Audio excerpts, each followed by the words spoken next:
Episode 315, Kat Halushka, founder of Profitable Impact Academy.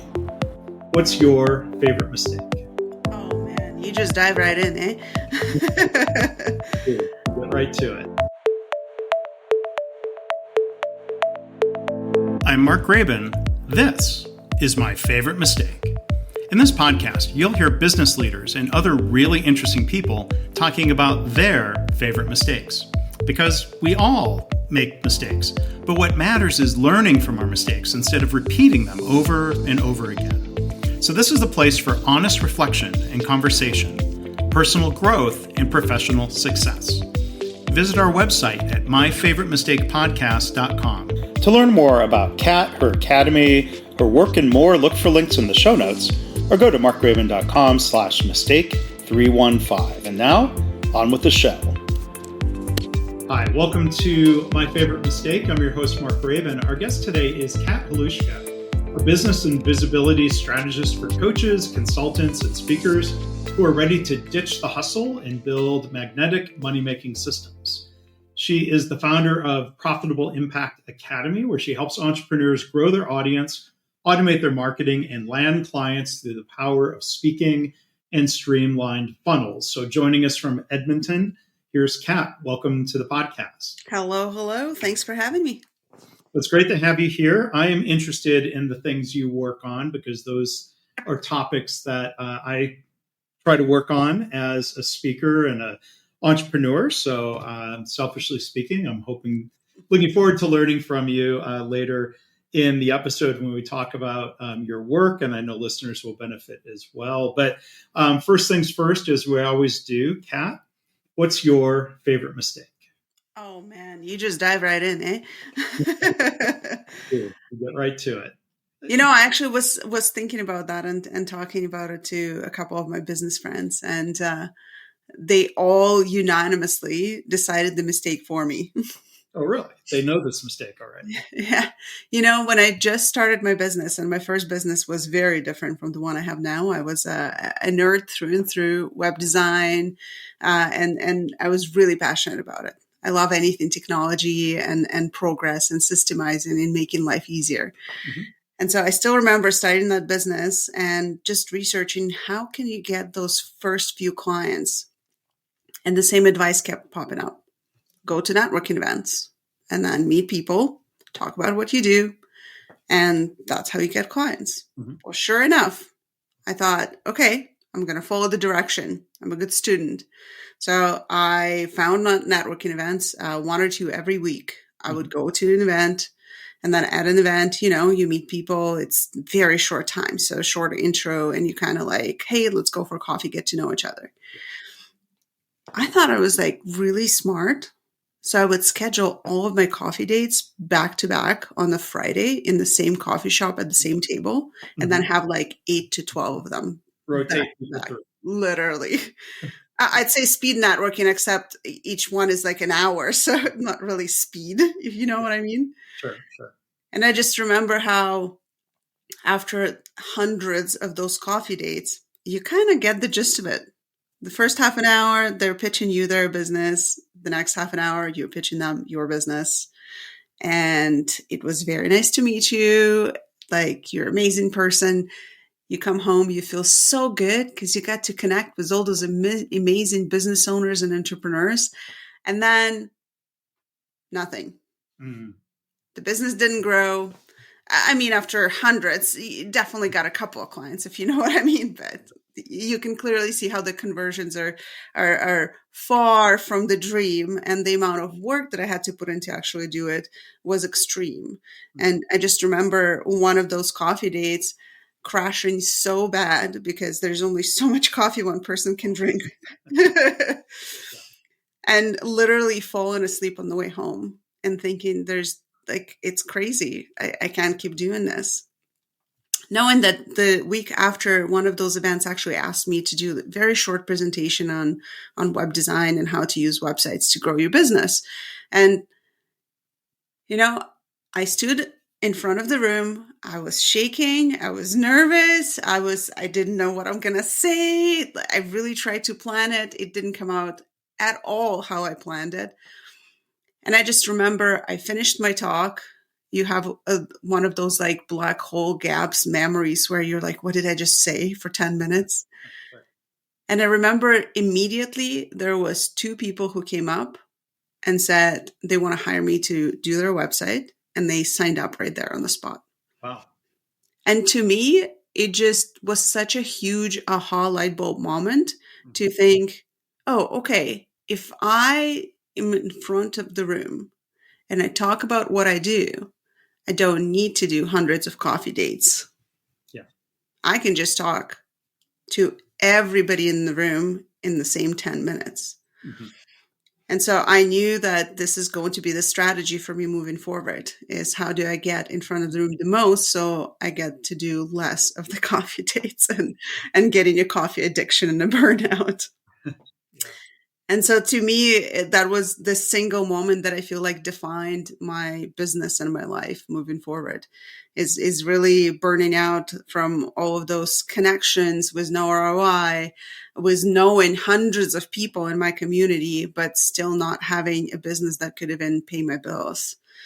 And I talk about that a lot. I love sharing that story because I feel like a lot of people out there still think that the number one thing that's going to grow their business is having those coffee dates and one-to-one conversations. Right. So that was hundreds of coffee meetings, and that was over many, many Fridays. It sounds. Oh yeah. Many Fridays. This is getting into the weeds, but did you ever have any awkward moments where, like, professional networker dater number 3 was running long and number 4 is standing there with their arms crossed saying, hey, Kat, many of those, or people just joining in and becoming a third person at the table. I've had that too. Okay. And honestly, after enough of those, you just kind of get like really in the hang of telling people, thank you very much. It was nice meeting you. My next meeting is here. Yeah. And perhaps that was one of the reasons that they didn't want to work with me later. I don't know. Maybe that was rude. And to be fully transparent, I'm an immigrant. I immigrated from Belarus a long time ago now. But back then, it was just a handful of years. English was not just my second language, but I came here with very little knowledge of English. So huge accent, limited vocabulary, plus still learning the ropes of the culture and how people talk to each other and how to act and react to certain things. So when I think about some of the ways that I would say it, now it's a little bit more polished. Yeah. But back then it was like, oh, John is here. Thanks. I'll talk to you later. It was very abrupt and short and to the point, right? So perhaps some people didn't enjoy that much. Yeah. Well, culturally on the podcast here, it's funny you called out. We jumped right into the main question. Like maybe I should have asked you about hockey and playoff season. I'm glad you didn't. Not a hockey girl here. No. Oh. Pickleball all day long. Pickleball. Okay. I don't have any. Well, so there's no connection there. So, okay. On to the next deep question. Well, but there's something we said for building, some common ground and building some rapport. We did the pre-call. I guess that's the intent of doing that. But no, I find your story is interesting because, it sounds like you could have kept going with trying to make this coffee networking approach work better. How do you put scheduling buffers in between? How much decaf do you drink versus regular coffee, and refining that approach? But it sounds like you found that off ramp of saying, okay, well, instead of refining this approach, let's try to do something different. And it sounds like you were nervous about the speaking, and it sounds like it would have been a mistake for you to decline that for any number of reasons of saying, well, I'm not a speaker, and or whatever reasons. I'm glad you took that. It was definitely a leap, and again, don't take me wrong, but I have declined that before many times when people ask me to do training or share something Or even, when you're at events and someone is asking if you have any questions and people raise hands and you see them pop up. For every person that raises a hand, there's at least 3 people who don't because they're scared of speaking. Sure. The challenge, it sounds like, then becomes, how do you line up more speaking engagements? And it sounds like this is the connection that leads into the business that you have now, Profitable Impact Academy. I mean, how did you find more of those opportunities then to get in front of a room of people? Nowadays, we have multiple frameworks and strategies, and one of them is like really, really simple is if anybody listening, including yourself, if you're looking for more stages and you want to straight up get a list of 50 stages you can go and land right now, you can just go to Instagram, find Kat Halushka, DM me stages, and I'm going to send you a list. That's simple. So I'll send you a full list of like at least 50 stages you can go and land right now and where to find them.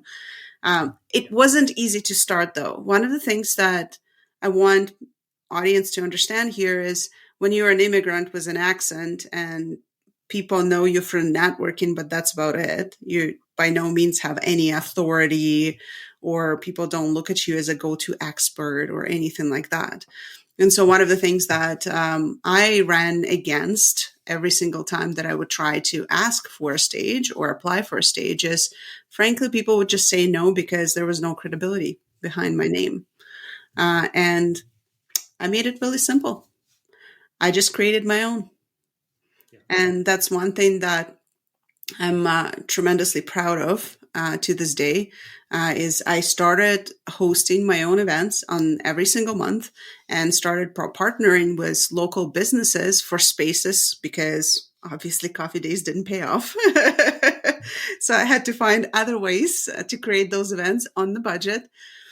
And essentially those events started growing. We started from like 3 people coming in and it grew over 300 people per event. And that grew what back then was a business network that I started past 5,000 members. To this day, I have some of the most amazing connections locally here in my city that I'm so happy to connect people between themselves. People still call me a super connector. I don't see myself that way anymore because we took our business global in many ways, but I'll take it. Well, I'm curious on how long did you keep working at finding clients for that original business? And then when, I'd love to hear the origin story then on Profitable Impact Academy and that transition.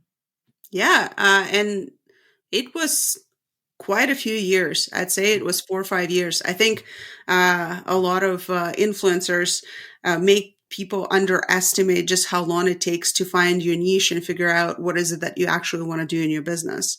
So while I'm a nerd through and through, after growing and selling that business, I realized there's a huge potential in teaching people just the exact system, the exact steps, the exact model that I use to grow that business. And that's how Profitable Impact Academy was born, is really out of experience of just how many people started asking me, how did you do it? Yeah. How did you start speaking? How did you start landing stages? What did you say in order for people to come up to you at the end and hand in credit cards, right? Because that's not a typical thing either. And yeah, just teach what you do, right? Like I'm a huge advocate of that. Teach exactly what you do. There's teaching what you did that was proven out successful, and I imagine you keep using that same strategy now to find clients for this business. I mean, we're here on this podcast. Well, I'm curious what you're going to say at the end of the podcast to bring people to you and hopefully get some clients. That would be great. So maybe we have an opportunity, Kat, to speak a little bit more broadly from your experiences and what you've learned from hearing about the challenges of entrepreneurs and how you've helped. I mean, looking at what others are trying. I mean, what's one of the most common mistakes that entrepreneurs make if they're already thinking, well, if I get more speaking engagements, that would help get exposure, that'll help bring in more clients. it sounds like it's not that easy. What are some of the common mistakes, and what can people do to get past that? Yeah, so the number one mistake that I see just in general, even not even related to speaking, but speaking especially, is just lack of clarity. I find that a lot of entrepreneurs, they start a little bit backwards where they create offers and talks, right? And the whole brand around what it is that they want to help people with. Mm, Where in reality, you just got to flip that around. You got to create something for people and what they want to learn from you. And that is a very different mindset because if it was up to me, honestly, my first like 100 talks would be just about coding your website and putting a snippet of specific code to change the title and show up on Google and things like that, right? It's very highly technical, but I really enjoy talking about it. mm, But it doesn't mean that my audience is going to resonate to that or need that information in any way whatsoever. So clarity is huge. Like having that clarity around what does your audience or prospect potential client, people who you want to work with, what is it that they actually need right now? And I say it very strategically because that's the mistake number two is selling the future problems. So problems that are not happening right now for the audience. okay. So when people are talking about um, work with me so that you don't have a heart attack in 20 years, Uh, it's not appealing because nobody wants to sit there and think I'm for sure going to have a heart attack in 20 no one years. wants to admit that or plan for that. Exactly. And the problem is not doesn't exist now, therefore it's just not something that is burning. Like they don't really care about it. They're not thinking about it. It's not on their mind. Yeah. So you have to meet people where they're at. You have to really gain the clarity on the problem that they're having right now so that you can help them right now. And a lot of the talks evolve around that too, right? Is when you put together your talk, it needs to be specifically to help people overcome something they're struggling with now. Yeah.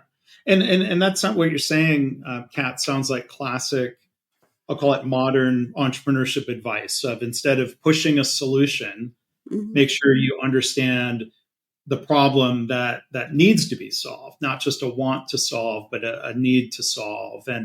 and kind of work backward from what the customer needs and to communicate that way. But I could see how an entrepreneur might be applying that mindset to their business and then still make the same mistake as you described as, well, here's what I'd like to talk about, or Yeah. here's what pushing a message instead of understanding what message would be more pulled in by somebody, especially when Mhm. that's more likely to convert than to not just, oh, I enjoyed the talk. That was a good way of spending whatever amount of time that was. You made me think Yeah. versus, I'm thinking of, this is thinking of the cartoon meme of, the character from, oh gosh, what animated show? Futurama, the shut up and take my money meme. Yeah, You know, that's a good one. people thinking that way, not, in, Yeah, in, in a, yeah, go ahead. Sorry. and that kind of brings me to the mistake number three that I see a lot of people make, and that's just having too much of something.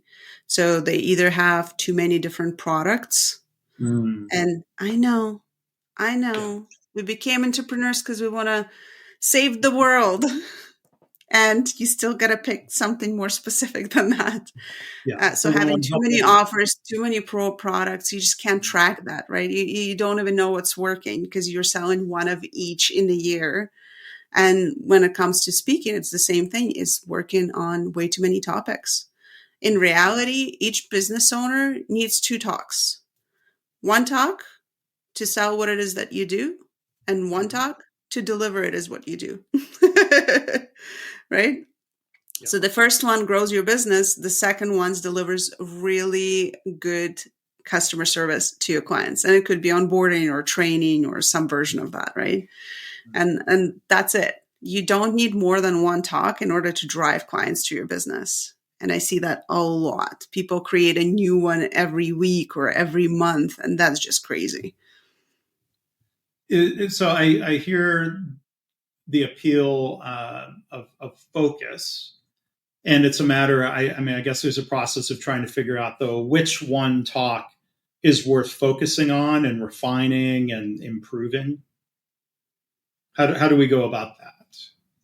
Like, which one should we do? So that circles to mistake one, right? The clarity.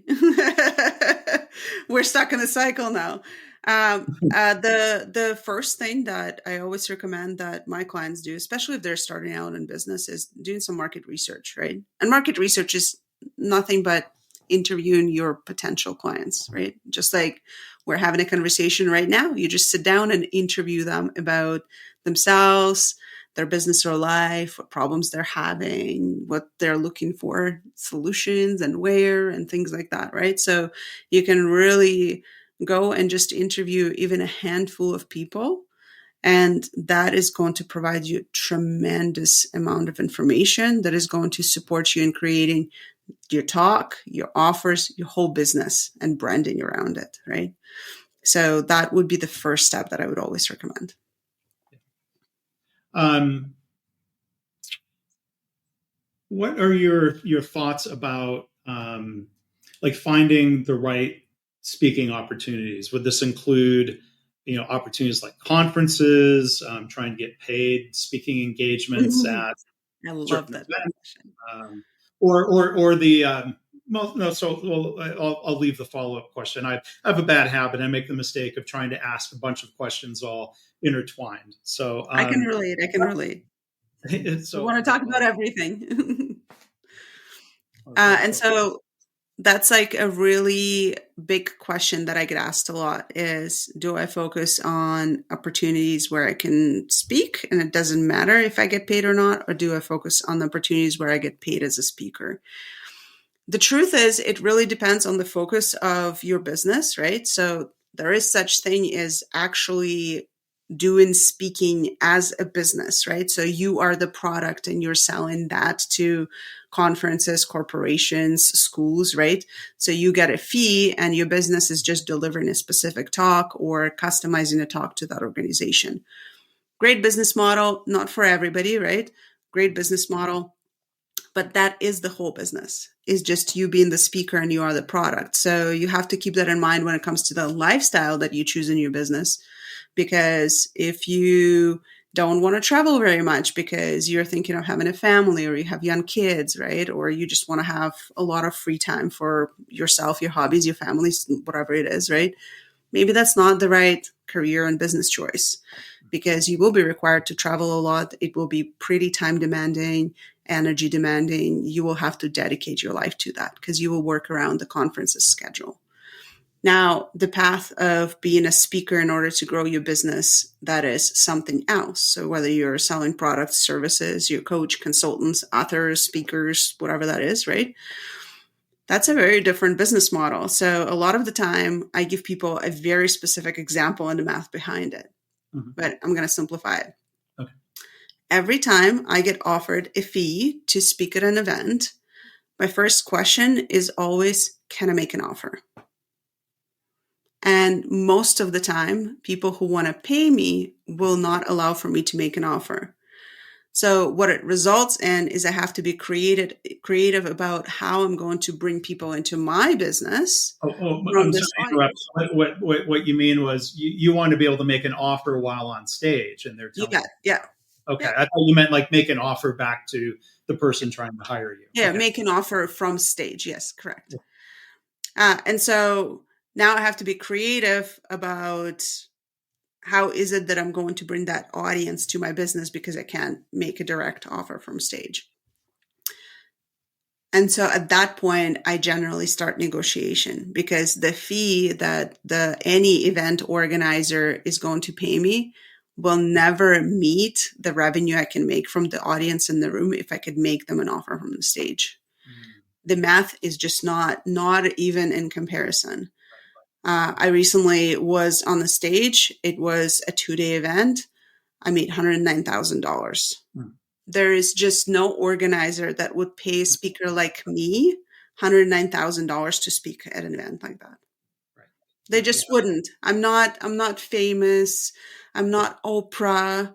I don't have this amazing style of speaking and magnetizing way of telling stories. And by the way, that's one of the things to pay attention to is you don't have to be a perfect speaker in order to be a profitable speaker. Ah, I still have an accent. yeah. I still screw up all the time on stage. Mm-hmm. I cry sometimes, like sob cry. Yeah. Sometimes my voice goes up too high and the mic cuts out. I've had malfunctions with my wardrobe multiple times, So many, and I many still would mistakes, make money. and it's still profitable. That's a good lesson. So if somebody offers you a fee, do you ever try to negotiate back and say, well, hey, I don't need you to pay me a fee, but instead let me make an offer? Or did they You bet. generally? Yeah. So a lot of the times I have to really get to know the event organizer or the person that I'm communicating with on what is their purpose behind the event and what are they trying to get out of it. If the reason of them even reaching out to me is because they're looking for my exposure. So for example, locally, people know that I have a big network. So they're looking to get more butts in the seats, right? Which is great. I can definitely do that. And how do we balance it out? Here's what I'm looking for. I know this is what you're looking for. How do we create a win-win? And it always comes to creating, I say it always 3 times, win, win, win, because it's win for me, win for the event organizer, win for the audience, right? Because I also want audience to feel good about it too. Mm-hmm. We always come up with some way for all 3 of us to win. And that is worth so much more than a speaking fee to me. Yeah. And, I think as a frequent speaker, and again, like both paid speaking opportunities and speaking at someone's conference, because I want to be there, I want to support their effort. It's a professional community I'm a part of. There are times where if there's not that kind of personal connection, you get an invitation to something, and I hear it's a frequent complaint of saying like, well, they say, but you're going to get a lot. We can't pay you, but you'll get a lot of exposure. And sometimes we'll say, well, that's not really worth a whole lot. But it sounds like whether it's me or other speakers, we're making a mistake in not making that exposure translate into book sales, coaching engagements, consulting work. So I know you do a lot of work, and I'm sure you have a lot of advice for people. But what's one way that we can try to make an offer without coming across as quote unquote salesy? Oh, I love that. There's actually 4 types of calls to actions you can do. Mm-hmm. So the one that's not salesy, and even if you can't make a paid offer, like you can't sell from stage, this one is almost guaranteed that your event organizer will allow for you to do. And that's give people a gift. Yeah. So you can give an audience a gift that would be valuable to them, which means it adds value to the audience, which means it makes the event organizer look amazing. So that's always something to keep in mind. You want the event organizer to look like a superstar. So when you're given a gift, it's the positioning of the gift that's going to make it feel really good. So a lot of the times I have that conversation with the organizer prior, right? So you discuss what it is, you make sure that it aligns, right? And once that happens that's exactly, so I'm going into technicality here, but I'm sure your audience will appreciate it. This is exactly how you're going to do that call to action off stage, is you're going to say, hey, me and Joe talked about this, and Joe was nice enough to actually allow for me to give you a gift. Mm-hmm. And here's what it is. And so let's give a hand to Joe. Yeah. So there's appreciation for Joe. It would be a mistake to freeze out the organizer. But can that gift be as simple as a link or a code for a free ebook or something very related? And that so highly depends on the audience. I've spoken in front of people who are in their retirement. So a little less technical. So telling them to text a number, they're a little more guarded. For some of them, QR codes. Now QR codes are a little more accepted. I feel like widely we were forced into understanding them and using them. But few years ago, QR codes was very novel idea. People didn't know how to use them. They didn't even know you can just pull up your camera and scan it, right? So you have to pay attention to what the audience is and what is their level of technology. So it could be as easy as scanning a QR code off of a slide, which would be very easy for a somewhat beginner level of technology. People have cell phones, laptops, they know how to use it. Or you could make it even simpler to the audience, and it could be just a paper handout with instructions. Yeah. Like it's that simple. Or if it's a virtual audience, it could be that the organizer is actually going to send out information on the gift. Sure. And that gift could be, again, like here's a free ebook or a free guide or Got to be something. something that they want. Like this is the one thing I'm going to keep emphasizing, and I do all the time, is it's got to be something that the audience wants. So if we're talking about, I love pickleball examples. So from playing pickleball, I got tennis elbow. Obviously, form wasn't the best. Okay. Yeah. So getting your tennis elbow, just think I play pickleball probably 4 or 5 times a week. So quite a bit, 2 hours at a time is pretty standard, right? So quite a bit of hours. That said, it does take up a lot of my free evenings. Mm-hmm. So if my speaker is going to offer me a 250-page document on how to fix my tennis elbow in the next year, do you think that that's a good offer? It's relevant to pain you have right now, but not 250 pages. Yeah. Like, I don't got time to read that. And also, it's tennis elbow. Like, what are you telling me in 250 pages? Mm-hmm. But if the speaker is going to say, hey, I have a 5-minute stretch walk through video that you can use for the next week, and it will release your tennis elbow pain. Mind blowing. Yes, please send it to me. Give him my email, whatever he needs. Like, I want that video because I can just follow that. It's 5 minutes and it's going to help me with my pain so I can play better. Yeah. Yeah. Instant yes, right? So you have to always come to the gift and a positioning in what it is from what does audience find would be useful to them. Because the amount of speakers that give ebooks and quite large ebooks. Mm-hmm. Man, coming out of an event was nothing like coming out of the event was 25 ebooks to read, right? Like, try to be a little bit more specific, right? So if it requires an ebook, obviously it's fine, but a little more specific or be a little more unique. So maybe it's way smaller gift, but it's so good that it would be a no-brainer for people to say thank you and clap and give you a standing ovation.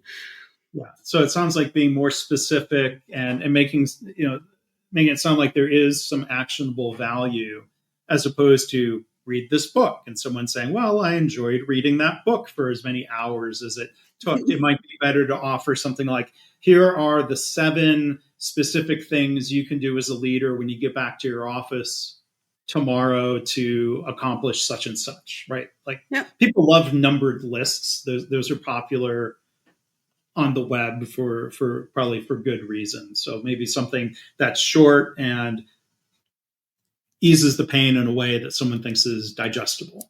Yeah, absolutely. Yeah. Well, I think I feel like I'm scratching the surface on what you have to share with this Kat. Again, our guest, Kat Halushka. Her company is Profitable Impact Academy. I'll make sure that there's a link in the website to Instagram, to the webpage, but maybe there's an opportunity to learn by example as we start to wrap up the episode. Kat, how can people learn more about you and your work and how you could help them? I'm going to keep it super simple. For those of you who are either thinking about speaking and using that as a tool to grow your business, or if you want to dip your toes into it, like you already have done a little bit, but it hasn't been quite producing the results, I have created a guide on how to start using speaking and actually profit from it. Mm-hmm. And if you find me on Instagram, again, it's just Kat Halushka. So I'm sure there will be notes. It's KATHALUSHKA. Just find me there. Just DM me the word stages, and I'm going to give you that guide. Well, that sounds like a great offer. I'm going to go and do that probably right after we wrap up the recording. So it was as easy as that. There was an offer, and I hope people will take you up on that. So Awesome. appreciate you demonstrating that. As we wrap up, are there any either kind of final tips or bits of advice for the audience, whether it comes to like if somebody's starting up a business or more broadly, or if someone is trying to start using speaking as a way to help build their client base? Any last advice you'd like to leave us with? I just want to say I love the idea of this podcast, and I love talking about the mistakes and what came out of them. So for anybody starting a business or being in the beginning of your journey, I just want you to know there will be many mistakes, but don't consider them failures, because as long as you don't give up, you will learn from it and you will do better. In fact, the number one thing that I learned for myself and my team and my business and everything that I've done, and I've spoken on hundreds of stages now, is the faster you fail, the faster you will find that one thing that's going to work for you. So make mistakes, learn from them, do it fast, enjoy doing that, laugh it off, and just keep going. I'm so excited to meet your audience on the other side. I have no doubts people are going to go and message me after this. And again, thank you so much for having me here. This topic is absolutely brilliant. Yeah. Well, Kat, thank you for being in the absolute right place here to share your story and your passions about. I mean, you came ready to go, not just a favorite mistake story, but helping us think through how we can either avoid or learn from some of these mistakes that I'll admit to making myself. So again, Kat Halushka, thank you so much for being here with us today. Awesome. Thanks again to Kat Halushka for being our guest today. To learn more about her, for links to her website and more, look in the show notes or go to markgraven.com/mistake315. As always, I want to thank you for listening. I hope this podcast inspires you to reflect on your own mistakes, how you can learn from them or turn them into a positive. I've had listeners tell me they started being more open and honest about mistakes in their work. And they're trying to create a workplace culture where it's safe to speak up about problems, because that leads to more improvement and better business results. If you have feedback or a story to share, you can email me, myfavoritemistakepodcast@gmail.com. And again, our website is myfavoritemistakepodcast.com.